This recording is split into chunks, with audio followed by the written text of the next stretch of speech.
Hey, it's Eric G. Around the House is sponsored by Baldwin Hardware.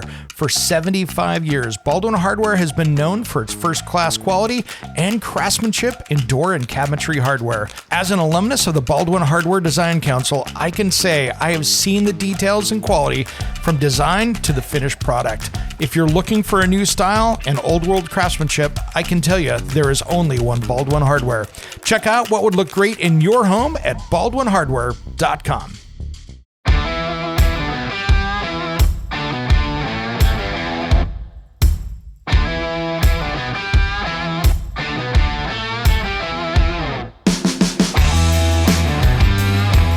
It's Around the House. Hey guys, it's Eric G. In today's episode, I sit down with the members of the Oregon Manufactured Housing Association. These are the manufactured home people that are building homes out across the United States. So it's not just Oregon, it's really everywhere. But in my state, the governor had not included them in the affordable housing conversation. Now we're following up with a great interview from all these different manufacturers. They're competitors, but they're sitting down together to discuss affordable housing and how manufactured housing can be a great way to do it. Why not listen about a factory home that's built inside versus outside? Now let's get to the show. When it comes to remodeling and renovating your home, there is a lot to know, but we've got you covered. This is Around the House. Welcome to the Around the House show. This is where we help you get the most out of your home through information and education. Thanks for joining us today. We have a very fun episode today. I got a bunch of friends in the room here. We are going to be talking manufactured housing and how this is a really great solution for a house that you want to put on the land. But more importantly, we've been really talking today about trying to get in and let it become the real answer for affordable housing out there, because it's something that I believe in. I got a room full of people here, so we're going to take a tour and run through here today. Let's just go around the room, introduce so people can hear your name and your voice. Yeah, thanks, Eric. My name is Kevin McShane. I'm the plant general manager for Fleetwood Homes. We're located in Woodbrun, Oregon. Plant's been there about 50 years, and we're happy to be here today. That is great. Ben. Eric, this is Ben Roche. I work at Palm Harbor Homes in Millersburg. I'm a district sales manager there. And I have about 30 years in the manufactured housing industry and experience from building to selling today. So we're just excited to share affordable housing with Oregonians. Nice. Here we go, Tim. Thank you. Tim Schweitzer, Clayton Homes down in Albany, Oregon, sales manager down there. So facility's been there, originated as Golden West, late 60s. So it's been there quite a long time. Myself, been in the industry for about 20 years. Sounds good. Thanks, Tim. Appreciate it. I'm Brent Heckman, Sales and Marketing Manager for Skyline Homes in McMinnville, Oregon. We've been out in McMinnville since 1969, building the American dream. Yeah. Thanks, Brent. He's a great sponsor of my TV show, so appreciate all the support you've given us over on the TV side of things, my friend. Appreciate you too, Eric. Thanks. All right, guys. So let's talk about some of the challenges. And Tim, we're going to make sure that you're a part of this here too, but let's talk about some of the challenges we're having out there, because to me, I think there's this misconception with homeowners out there, and especially government officials, it seems, and I'm not throwing anybody under the bus, but I think it's pretty widely known that so many people think of a factory built house and they go back to their grandma's 1977 single wide or double wide and think that's what's being built today. And it's the farthest from the truth. What are your guys' take on that? Yeah, you're absolutely correct. We've got a negative stigma from years gone by. I don't think people really recognize what we do today and the quality and level of construction and how many people we employ and how they're all put together. Yeah. I mean, you think about it, just how RVs were done back in those days, right? They were not really that well put together. And now you've got RVs out there that are the king of the roads out there that you can be living like you're in a luxury mansion out there. And all of these industries have elevated themselves over the years. What do you guys see out there as other challenges that we have that we kind of need to get over as far as communities and things like that? Because to me, what I see is a really affordable house that's better built than, quite frankly, a lot of these entry-level stick building companies or these national builders out there that I walk into and go, you're calling that a house? Okay. They're now kind of the lowest common denominator on construction out there. And you guys have actually, I think, in my opinion, surpassed them. Well, there's two things that Yeah. you mentioned on is the Cousin Eddie's trailer in the trailer park. Right. And those exist out there. And the fact is there's actually 50% of the housing stock that's out there in manufactured home communities is older than our building code. Our building code was started in the late 70s, and now we're building to the manufactured housing, construction, and safety standards. And those standards are newer manufactured, safer manufactured homes that are built in a factory today. But the other thing you touched on is the durability and the energy efficiency of new manufactured homes and how they're built today. We build with dry lumber. And we build in Oregon, and today is one of those days where the wind's blowing sideways and the rain's coming down. And when you build indoors with dry lumber, you end up with a better box, a safer box, a sturdier construction, and you don't have the swelling and the contraction you'd have with wet lumber.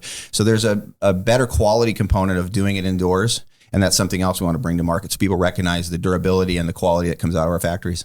It's a much healthier home. I mean, a great example is I've got 30 years of construction in my background.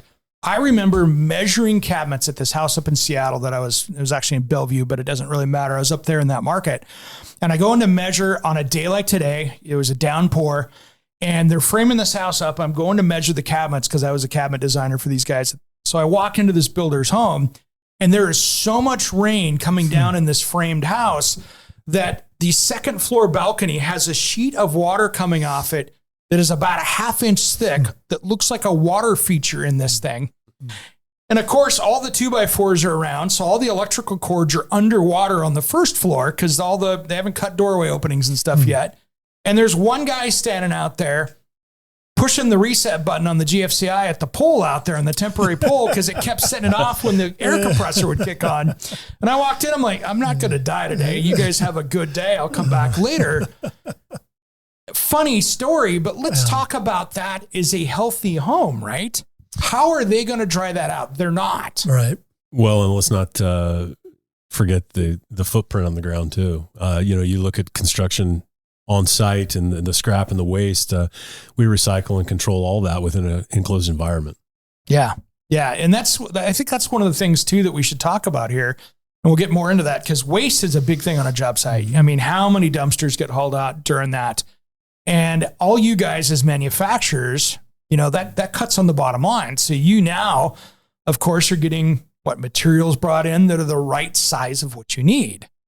Versus, I don't know how many sheets of plywood I see get hauled off out of a job site that have got a little corner taken out of them. But guess what? They're in the dumpster. And that's costing that homeowner twice because once they got to pay for the materials and two, they're paying a good money to haul it off. And I think that's one of the green building things that I see about your industry. And let's talk about that. I think that's an important one, that and worker safety. I think these are all things that are really important to your industry and housing out there. Mm-hmm. What are you seeing? Well, you touched on worker safety. We've spent more money on safety and safety improvements in the last 5 years, probably than we have in the previous 30 I was in the industry. Mm-hmm.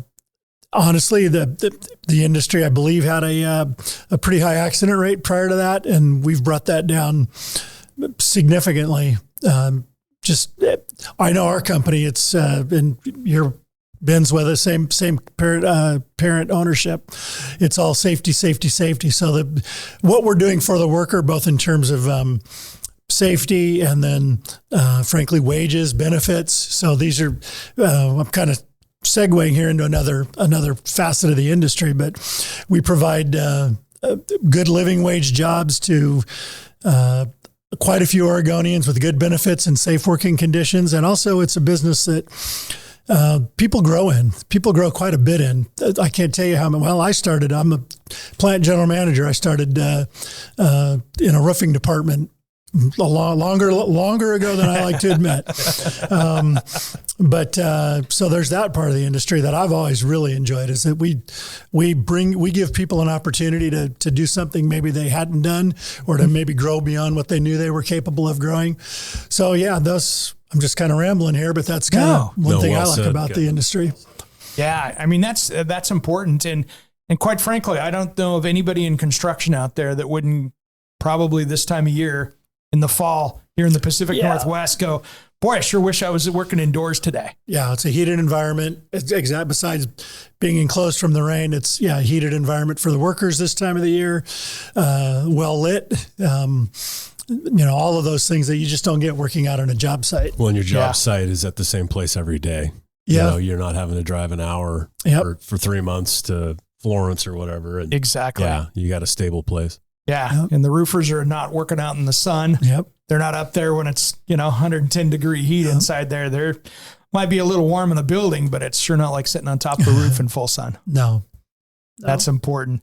I want to ask Tim here. Let's get Tim here in the conversation a little bit more because he's in here as well. What are you seeing out there, man? What are you seeing out in the industry that should change a little bit, or perceptions that we could change out there?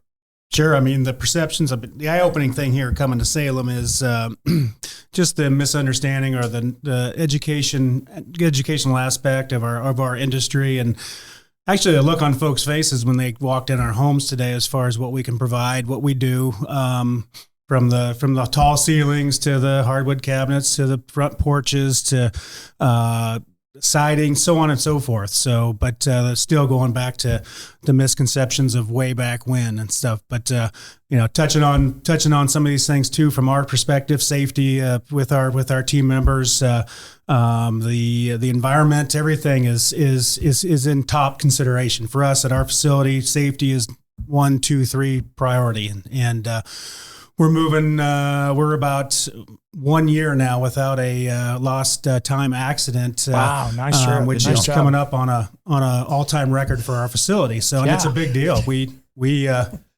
a long ways. So no, I mean but construction's a dangerous field. I mean, let's be honest. There is anything that can happen. Heck, just doing my TV show, I've gotten hurt now a couple times, just me by myself, And so that's one of those things that I really struggle with.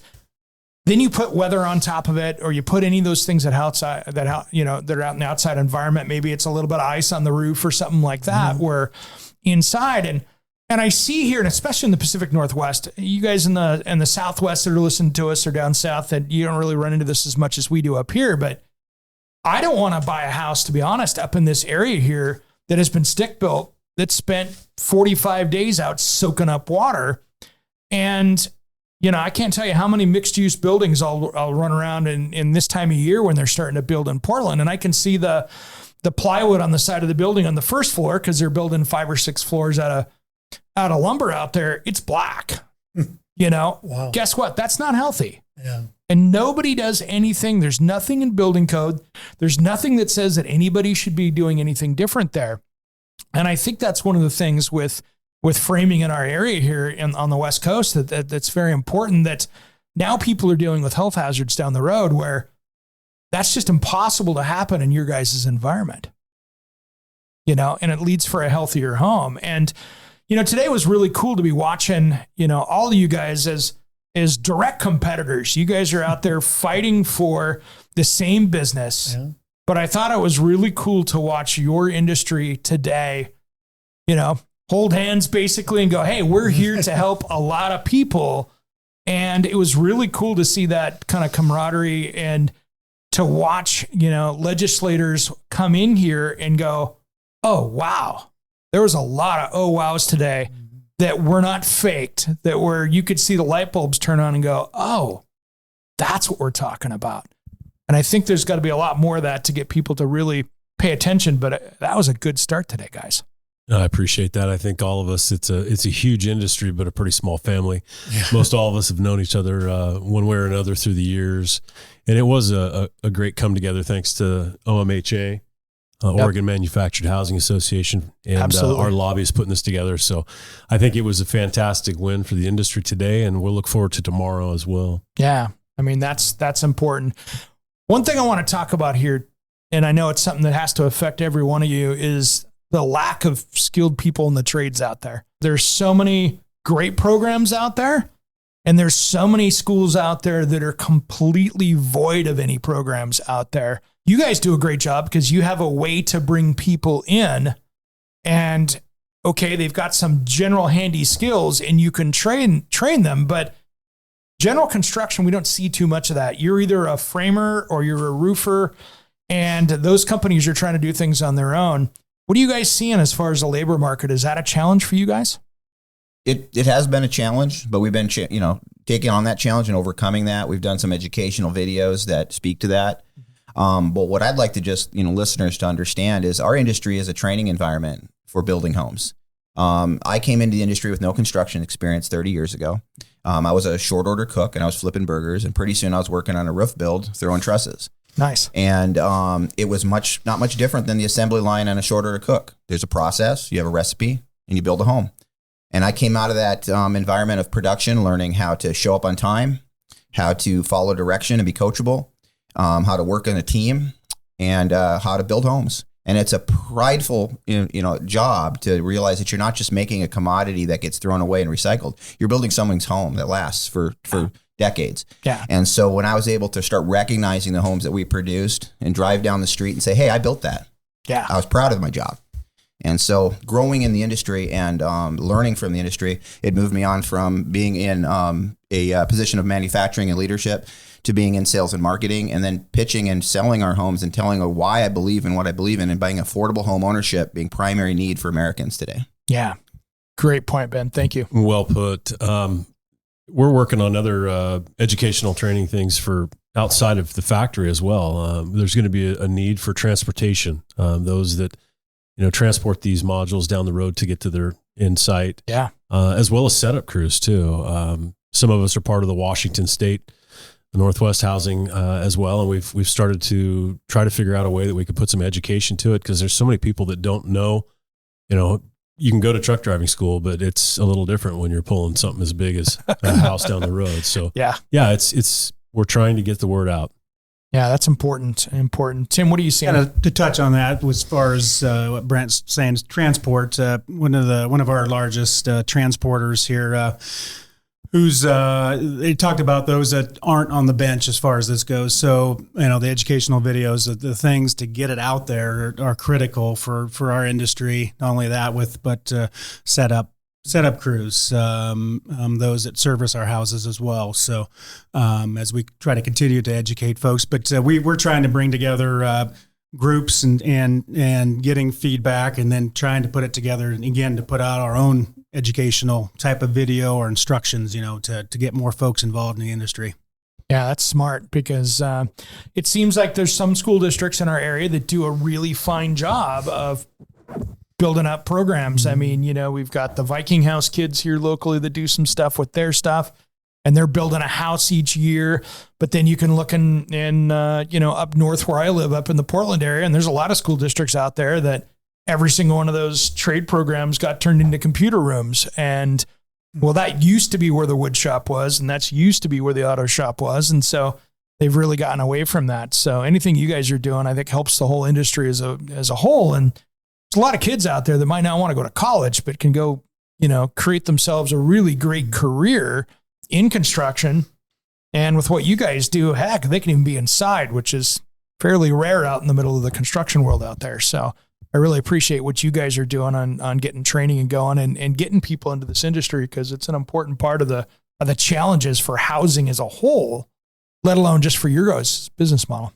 And as part of that construction too is the engineering aspects of it, in the CAD, the drafting, and so, which is, it ends up being a pretty skilled position. But there's a local community college that's come over to our facility, bringing in students that are interested in that trade, and get to observe as far as that part is the drafting and engineering of our homes. Yeah, that's smart. What other challenges are you guys seeing out there? I mean, you guys are building beautiful homes, and I mean, now it's funny that you can sit there and drive down a street and see in somebody's development, and you would not think that was a house that was built in a factory. And I think that's something over the last 5 to 10 years has really changed, that textbook look that people would see, that's not the case anymore. That's kind of beyond that you guys can do developments that looks like any other home builder has put it together, but it's been built, cleaner, more efficiently, and cheaper as well. What are you guys seeing out there with the trends? I mean, Are you seeing that? I know that I'm not seeing too many developments out there, but I think this is something that is right on the cusp of happening as far as, builders and developers coming in and saying, okay, hey, we're not going to do this stick built thing. We're going to come in and contact with you guys. I think we're kind of right on that edge of that being the next wave of housing. Well, I can speak from our side of it. I don't know what you guys have witnessed, but over the last year and a half, we've actually had developers who have literally gone and purchased manufactured or factory built housing from retail sides, placed it on property, built a garage and turned around and sold it, made a profit buying it from retail to do that. So some of those are recognizing that, hey, maybe this is a better solution or offers a more affordable. One of the developers specifically has gotten into the retail side of our industry, and he builds $1 million custom homes, tract subdivisions. Literally people would come to him wanting to build one of his plans and can't afford it. And so that's what drove him to the factory built side of things. And so that's a good buzz and a generate. Yeah, absolutely. I think that's the thing that, and I talked to a lot of different, people across the country, and I think we're just at that beginning phase of the U.S. figuring out what Europe has figured out a long time ago, that maybe stick building on job site is not the way to go, that this is the better way to go. And I think we're right at the beginning of that. And just like us stubborn Americans, we got to figure out how to get over the old times. But, it's one of those things that's good. But let's go around and talk a little bit about what each one of your guys' companies does and what makes you guys different than others. Well, at Fleetwood Homes of Oregon, our kind of market niche is probably twofold.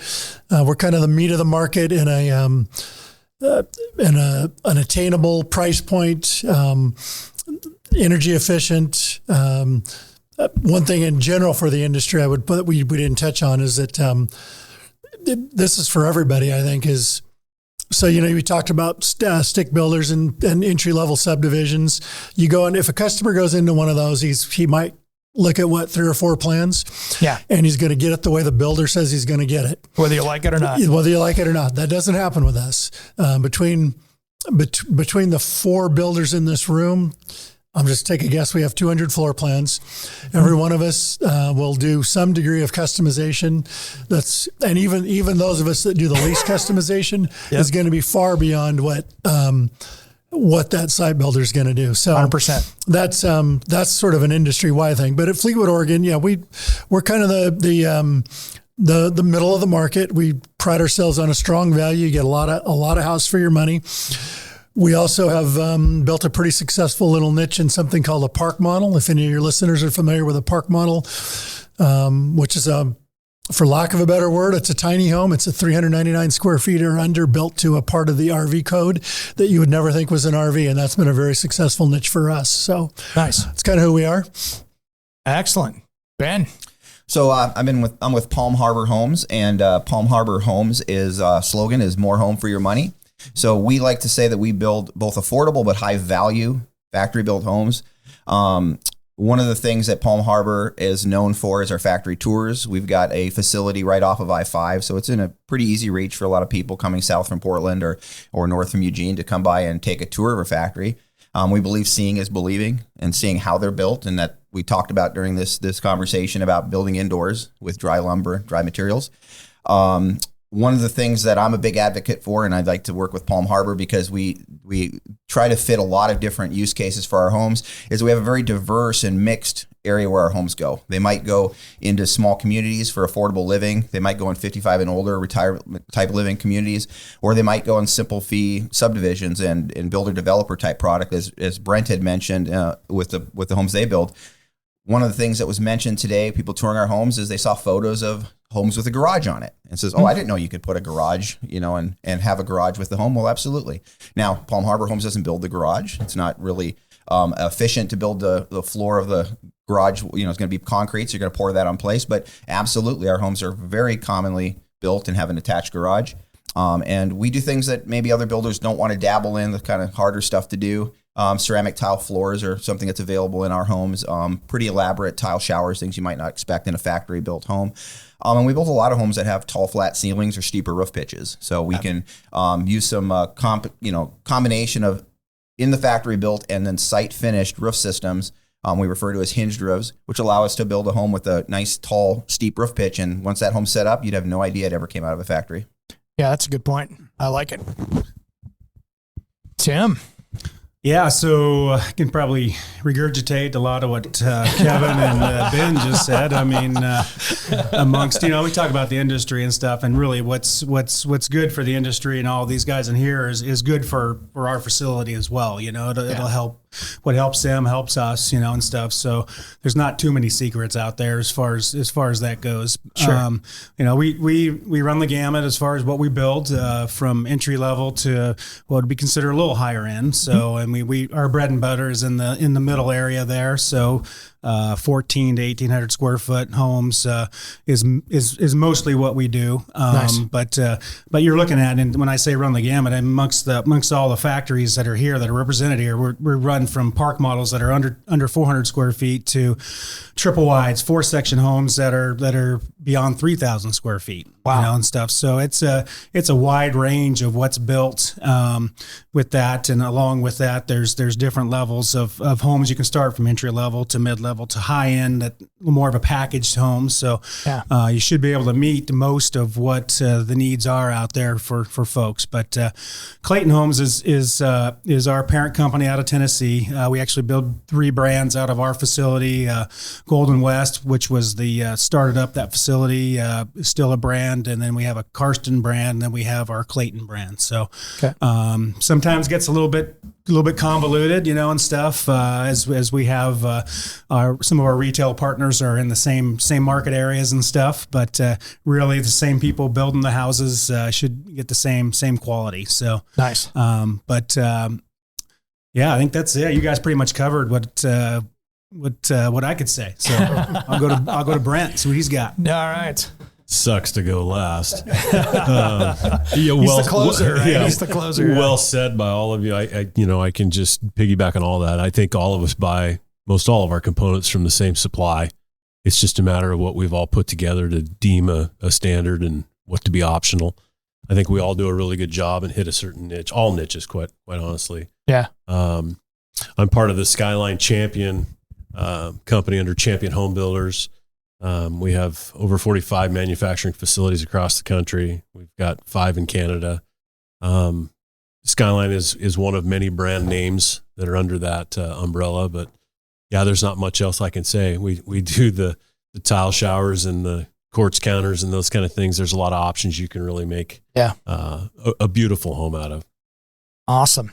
Thanks, guys. So my question for you guys next is, if we had our legislators here in Oregon, our elected officials listening, what could we do to help them understand that this is such a great option for affordable housing? What do you think we could do to change their minds? Is there anything that we've missed here to get them to understand? Because it seems like, and I haven't been to every meeting. I've been following it, what's going on, but it seems that for some reason this industry got kind of skipped over for other things, and I don't understand why they did that. I'll jump in on this just to start, since I went last time. There you go. I don't know if it's so much that we got shunned away or they don't know. I think it's just the ignorance that they didn't realize. The stigma that we've the lack of putting ourselves out in front of it. I'm going to take responsibility for some of it. I think this was a huge eye-opening experience. I think I can speak genuinely that everyone that came into at least our unit that was set up out here was pleasantly surprised and excited to see it. And I know it's going to generate buzz, and I know that there's going to be more people tomorrow. This is going to generate some excitement, some talk, and I think will be considered for future opportunities. Well, I just look at it too, and just to piggyback with what you said there, it seems that all of a sudden there was a lot of people that walked in and saw the value sitting there in front of them and went, oh, what's your guys' take? I think what I would say is that, almost every politician, probably in every state right now, has identified housing and affordable housing in particular as a major issue. Yeah. As that relates to us, I think the reason we did this particular event is not much more than to say, one, we're here. Two, you have definite, the governor has a housing starts per year target here. We can be a part of that solution. We're already a part of that solution.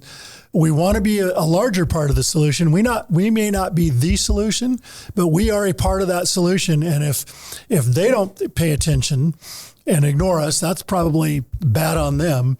But in a bigger picture, we're part of housing. So you say, what would we say?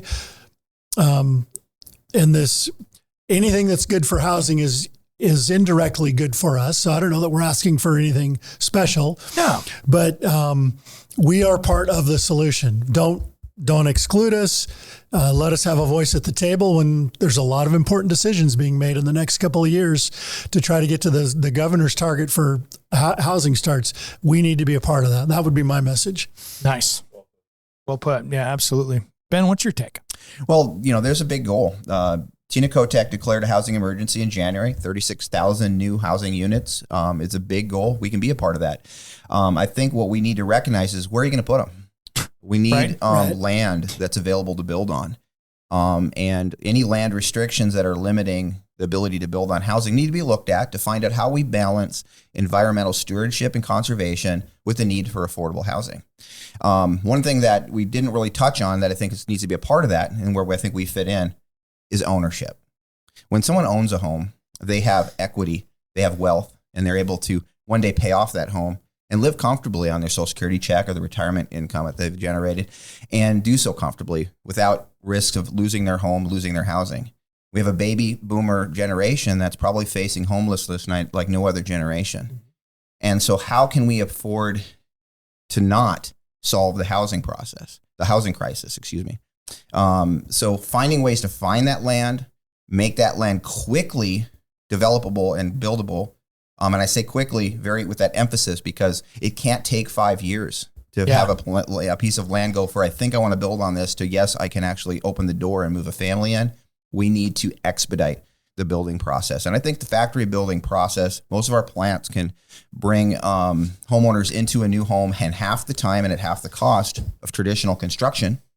But we need the land to be able to do it. So if that's one thing we can get it recognized, is that we are a solution.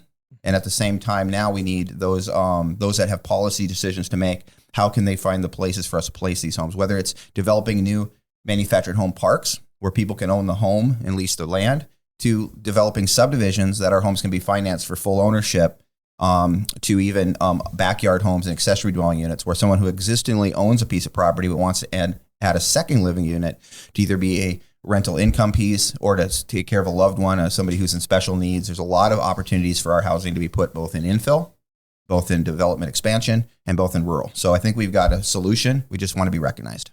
Yeah, smart. Tim, you got something over there? That pretty much covers it. It's being a part of it, and just having a seat at the table there as far as that goes. Not any one group is gonna be able to put together all these new homes that's being put out there as what the state wants to achieve. So I did get a chance to talk to today a individual that had been a part of Affordable Housing Committee, I believe said for 20 years, and is an advocate for our industry, and had gone to annual meetings after meetings, and it opened my eyes to the fact that, and I think Brent alluded to this, is what have I done to really push that, to be able to be a part of that, put myself or our group into our industry, into those discussions. So that's a big part of what we're doing. We're trying to do here. So yeah, absolutely. No, and this has been such a great event that you guys have put together here, bringing everybody together, setting some homes up right across the street from the Capitol for people to walk over and say, "Hey, look at us over here." And you definitely led with a great solid foot forward on that, with some beautiful homes that answer a lot of different questions. It's not like there's so many different flavors to what you guys are doing here, which is what's cool, is that, somebody that's looking at a park model, 300 plus square feet, wow, that answer was there. But hey, if I want something a little bit bigger, well, that answer is there. And to turn around in a couple of days, have that set up in a parking lot across from the Capitol is pretty important, because it also shows that speed of, hey, this wasn't here on Friday night, but here we are in the middle of the week and this thing's rocking and rolling and we got lights on and people wonder how the heck you guys got that stuff in there so quick. Yeah. But, I think that's a key part of that. I was just jumping in here because I'd be remiss if I didn't mention our other Clayton facility in Hermiston, Oregon. That's couldn't all the way out there and stuff. So it's not here today based on distance and stuff. But we do have that representation. If you talk about Northeast, Eastern Oregon, Marlette Homes out there. So. Okay. Yep.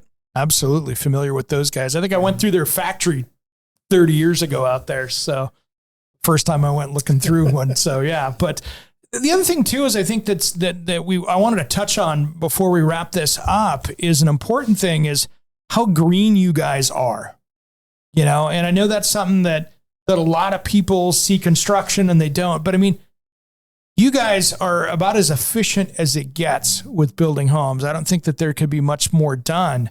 And I think having a green option also keeps the price in point. And we talked about it a little bit earlier, but I know each one of you guys have a facility here that is spending that time to make sure that the least amount of waste is going out the back. And it's something that most builders just don't address as far as stick built stuff. And, what are you guys seeing out in the industry out there for what you guys are doing?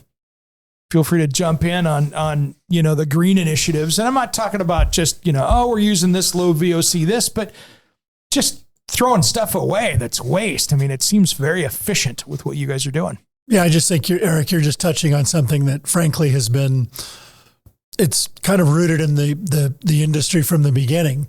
And that is like,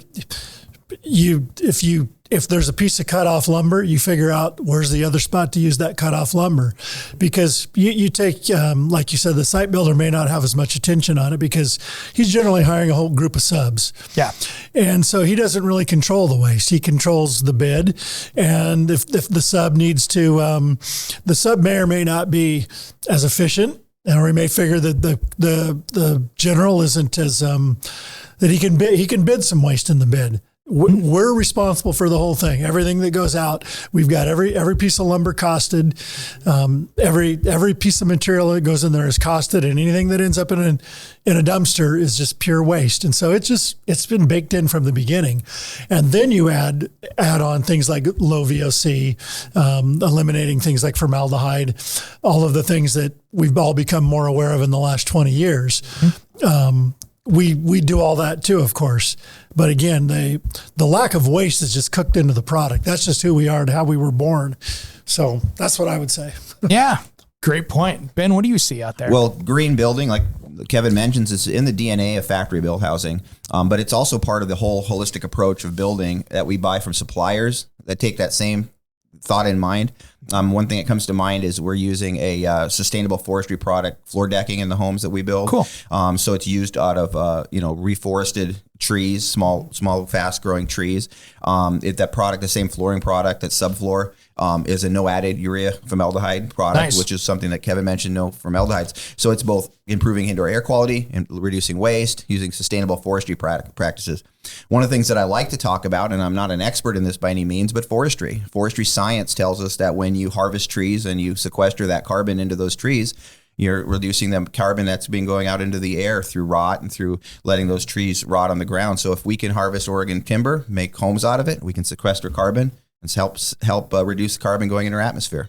And that's one thing that our forestry folks do a great job is once they get in there, those trees go right back in the ground again so they can do it again. Yep. So that's great. Tim, you got anything for us? It's the same thing again, but it's we have in our company it's one of our key metrics that our facility is graded on is waste, and it's tracked monthly, quarterly. We have one a single position, nicely paid position that's their job is to communicate and come up with ideas as far as how to not to reduce waste to eventually eliminate any waste. So it's like I said, it's rooted in our industry. It's everything is is cut to fit, but there are pieces and bits and pieces that we go around and look in dumpsters and say, oh, that can be used somewhere, for something, So Yeah. But it falls in line with what Ben and Kevin were talking about.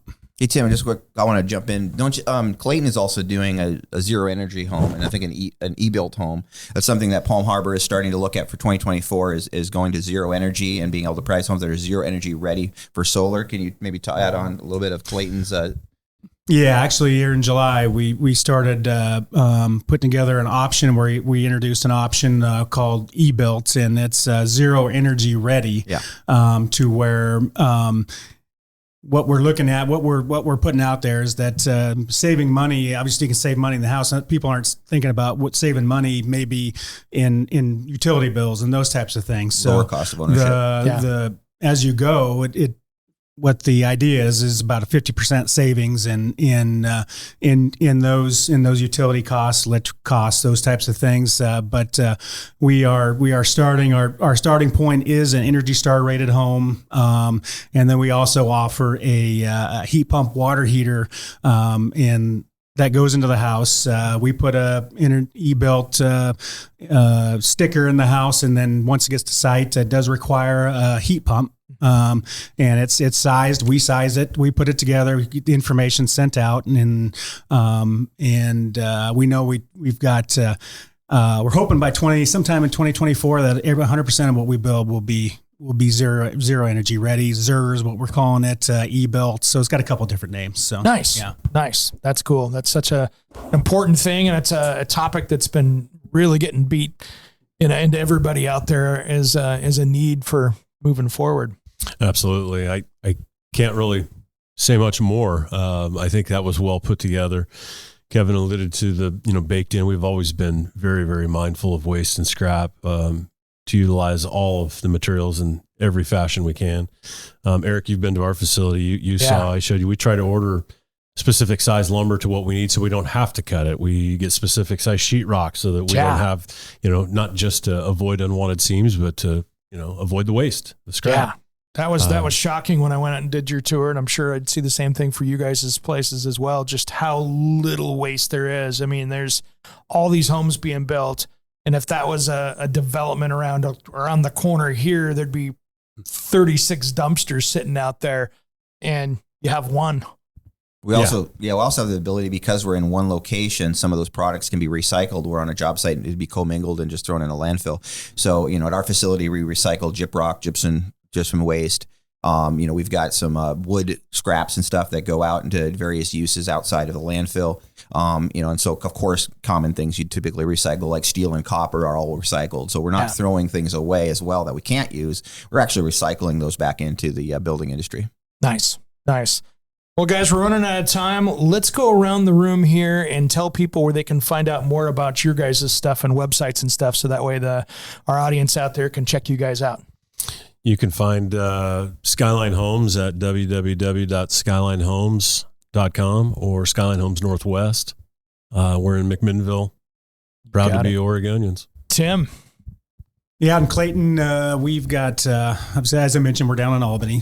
but we have a website, claytonhomes.com, which also goes to a lot of our retail centers around. You can type in your location, zip code, and find out what's local to you. We also have some of our brands, Golden West, so goldenwestalbany.com, carstonalbany.com, where you can get on there and see some of specifically what we build and offer. So cool. Thanks, Tim. Ben. Well, Palm Harbor Homes is right on I-5, just south of Salem. But if you want to find us online, you can go to palmharbor.com/Millersburg. And that's where you'll find all of our model homes and our model home locations up and down I-5. Our homes get shipped from the border of Canada all the way down to the middle of California and everywhere in between. The one thing I will add is that we do encourage factory tours. So reach out to us to come by and take a tour. You can find that information online as well. There we go. I see Tim's got something to say over here. We can't forget marlat.com as well. So yes, out of Hermiston. So yeah, they do a good job with their website. So getting everything on there, and it's well done. Nice. And we're at www.fleetwoodhomes.com. Find your way to the Oregon facility, or if you're somewhere else, we have plants all around the country too. So we're easy to find. All right, guys. Hey, thanks for having me out here today. This has been a lot of fun, and I really wish you guys the best of luck. I think that you guys are on the cutting edge right now of the future of homes out there, because I think there's a much better way to be doing it. And quite frankly, people are just starting to figure it out that you guys have been doing it for a long time. Appreciate you. Thanks, Eric. Appreciate it. Thank you. I'm Eric G., and you've been listening to Around the House. Thanks for tuning in.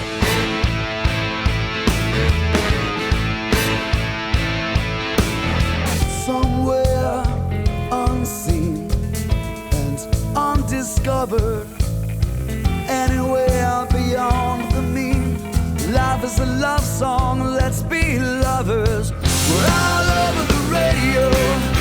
Take my hand, I know where to go. All over the radio with you. Hey, it's Eric G. from Around the House. Are you planning a decking or siding project this year? If you are, you've got to check out my friends at Millboard. Millboard is a completely different kind of composite decking and cladding that enhances outdoor spaces with enduring distinction. Hand-molded from the finest oak, it realistically mimics the natural grain and color of premium hardwood. If you're looking for something that doesn't look like plastic and instead real wood, check out millboard.com. Make sure and check out that interview we did just a few weeks back. That's millboard.com.